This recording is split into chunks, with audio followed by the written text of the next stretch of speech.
ভূরাজনৈতিক স্বার্থে প্রধান উপদেষ্টার চীন সফরকে ইতিবাচক বলেছেন বিএনপির মহাসচিব মির্জা ফখরুল ইসলাম আলমগীর। সমসাময়িক বিষয় নিয়ে ব্রিফিংয়ে তিনি বলেছেন, অন্তর্বর্তী সরকার নিরপেক্ষতা হারাচ্ছে, নির্বাচনকে পেছালে আরও সংকট তৈরি করবে। আরও জানাচ্ছেন মাহফুজা মোসলাহিন। গুলশানে বিএনপি চেয়ারপারসনের কার্যালয়ে সাংবাদিকদের সঙ্গে আলাপকালে দেশের নানা পরিস্থিতি নিয়ে কথা বলেন বিএনপির মহাসচিব মির্জা ফখরুল ইসলাম আলমগীর। নিজ দেশের ভূ রাজনৈতিক স্বার্থ সংশ্লিষ্টতায় প্রধান উপদেষ্টার চীন সফরকে ইতিবাচক মনে করছেন Mirza Fakhrul.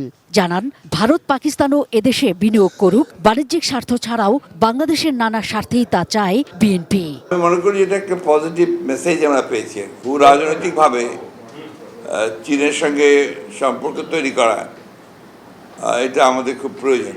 We are friends to all. চীন বলেন, আমেরিকা বলেন, যুক্তরাষ্ট্র বলেন, ইউরোপিয়ান ইউনিয়ন বলেন, ভারত বলেন, পাকিস্তান বলেন, সকলের সঙ্গে আমরা একটা সুসম্পর্ক তৈরি করতে চাই।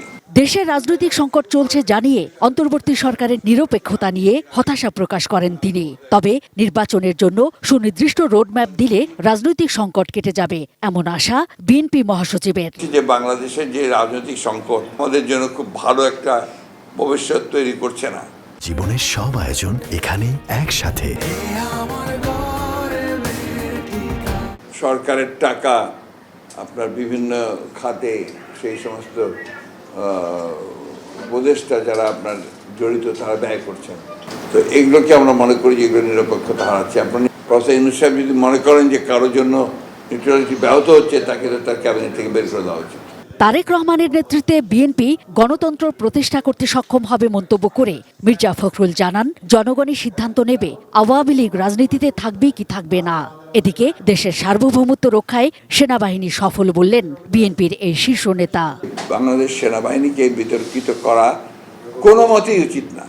এ সময় লন্ডনে অবস্থানরত দলের চেয়ারপারসন বেগম খালেদা জিয়ার শারীরিক অবস্থা ভালো বলেও জানান মির্জা ফখরুল ইসলাম আলমগীর। ফ্যামিলির সঙ্গে 8 বছর পরে উনি ম্যাডাম সম্ভবত যত শুনেছি আর কি, আমি ফাইনাল কোনো নিশ্চিত না, এপ্রিলের মাঝামাঝি সময় তিনি আসবেন। Mahfuza Moslehi, ATN news, Dhaka.